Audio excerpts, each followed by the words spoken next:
Joe DiMaggio visited Marilyn Monroe's grave 3 times a week for 20 years. He brought fresh flowers every time. He never missed a single visit until the day he died. What promise did he make to her that haunted him for decades? August 8, 1962. Westwood Village Memorial Park Cemetery. Joe DiMaggio stood alone at Marilyn Monroe's grave, tears streaming down his face, and whispered the promise that would control the rest of his life. This is the story of Joe DiMaggio's secret devotion to his ex-wife Marilyn Monroe, the promise he made over her grave, and why he spent 2 decades honoring a vow that no one else knew about. The story begins with Marilyn's death. August 5, 1962. Marilyn Monroe was found dead in her Los Angeles home. The official cause of death was a drug overdose.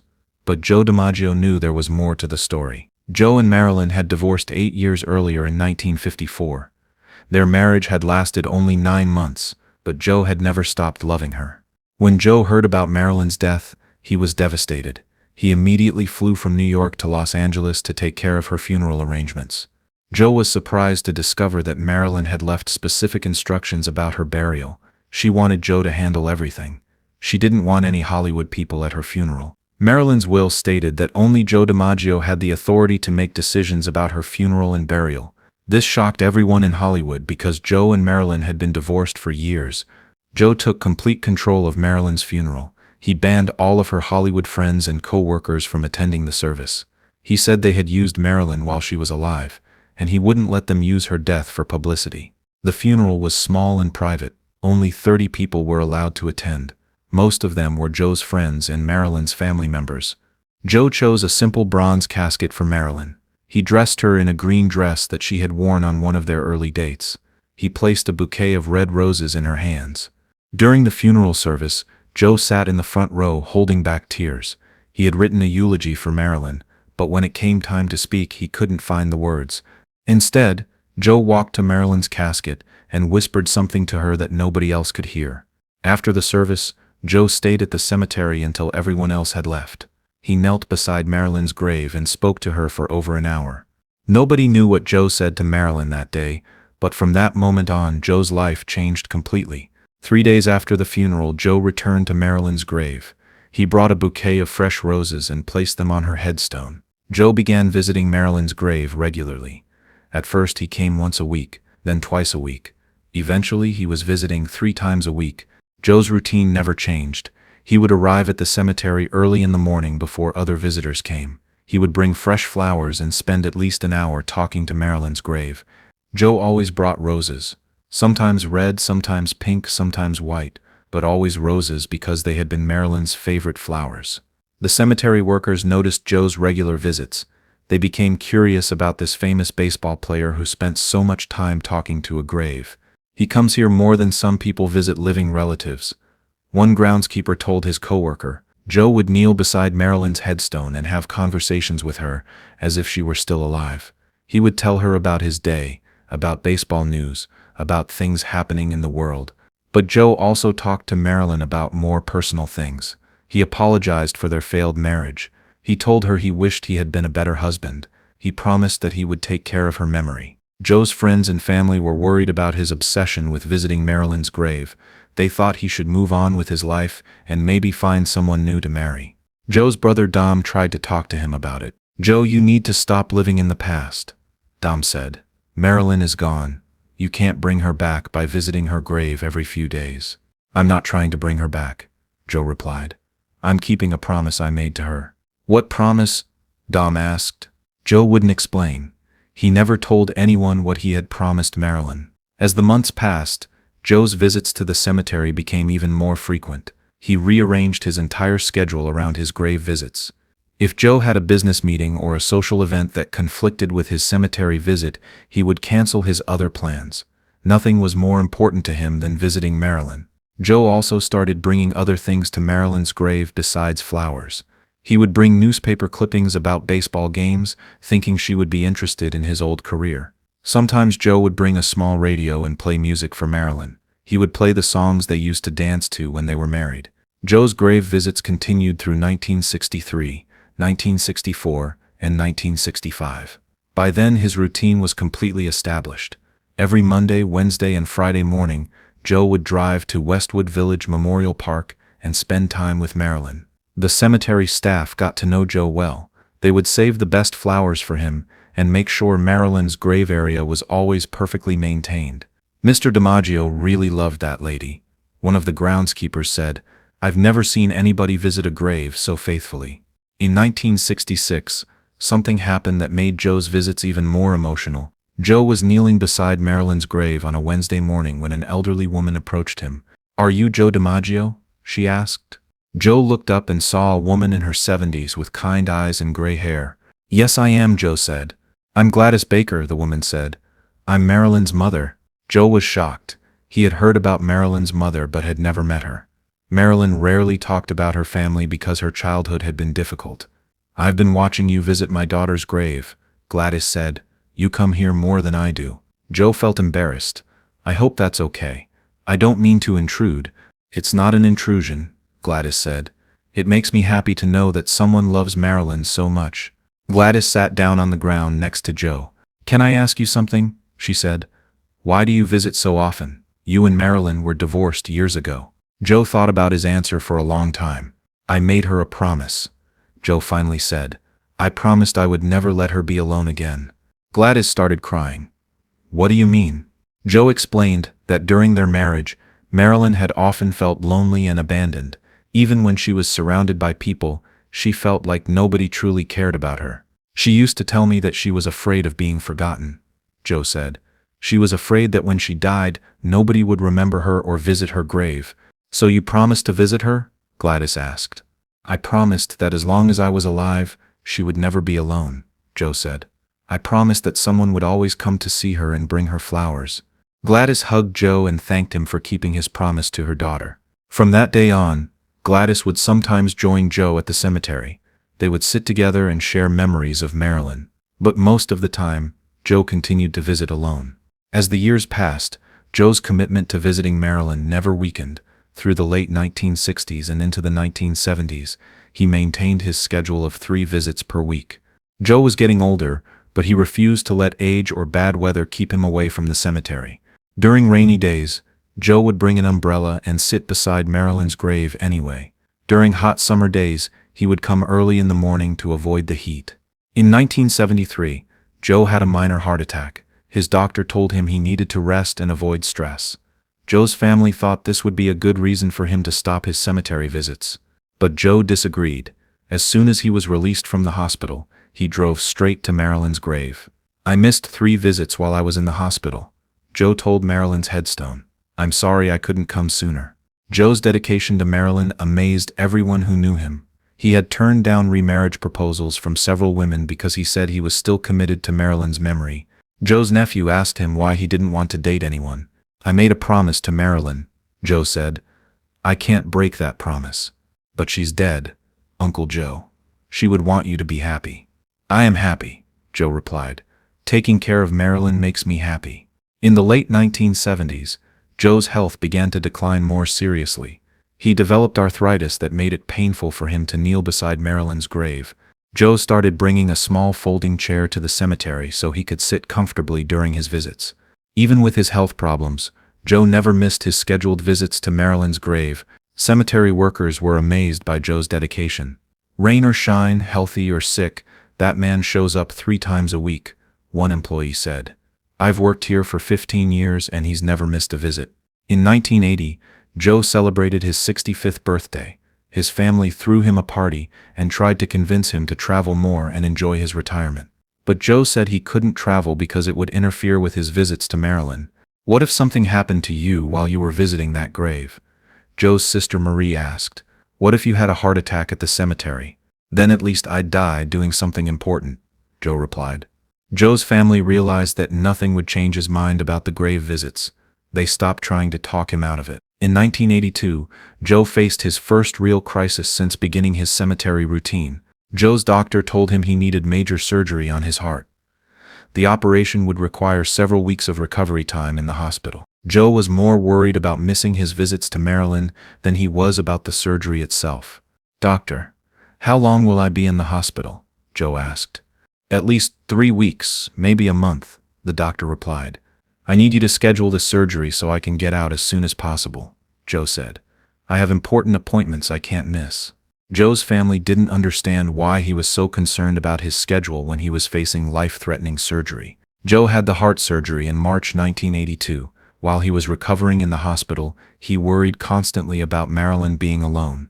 Joe asked his nephew to visit Marilyn's grave and bring flowers while he was in the hospital. "Uncle Joe, I'll be happy to go to the cemetery for you," his nephew said. "But why is this so important?" "Because I promised her she would never be alone," Joe said. "If I can't go myself, someone has to go for me." Joe's nephew visited Marilyn's grave twice a week while Joe was in the hospital. He brought roses and told Marilyn that Joe was thinking about her. As soon as Joe was strong enough to drive, he resumed his regular cemetery visits.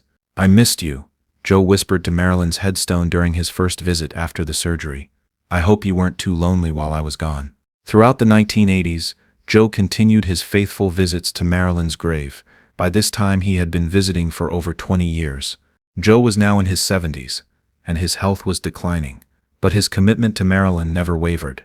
Joe had to start using a cane to walk, but he still made the journey to the cemetery 3 times per week. Cemetery visitors would sometimes recognize Joe and ask him why he visited so often. "I'm keeping a promise I made to someone I love," Joe would say. In 1988, Joe suffered another heart attack. This one was more serious than the first. Joe's doctors warned him that he needed to reduce stress and avoid physical exertion. They suggested that he cut back on his cemetery visits. "I can't do that," Joe said. "I made a commitment." Joe's doctor tried to reason with him. "Mr. DiMaggio, at your age you need to take care of your own health. You can't help anyone if you're dead." "I understand," Joe said, "but some promises are more important than anything else." Joe continued visiting Marilyn's grave despite his doctor's advice. In 1990, Joe celebrated the 28th anniversary of his first visit to Marilyn's grave. He brought a special bouquet of 28 roses to mark the occasion. "We've been doing this for a long time, haven't we?" Joe said to Marilyn's headstone. Joe was now 75 years old. Walking was difficult, and he sometimes needed help getting around, but he refused to stop his cemetery visits. Joe's great-nephew offered to drive him to the cemetery to make the visits easier. "That would be helpful," Joe said, "but you have to promise me something." "What's that?"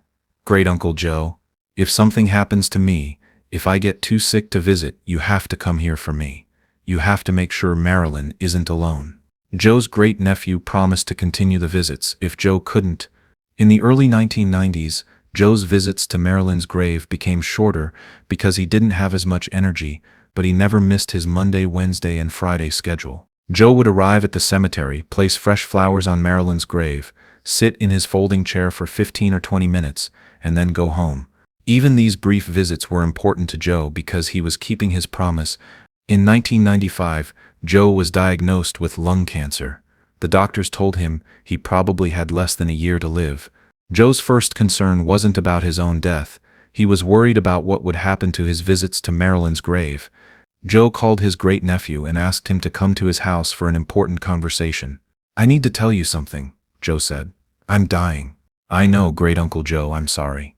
"I'm not sorry," Joe said. "I've had a good life, but I need you to promise me something."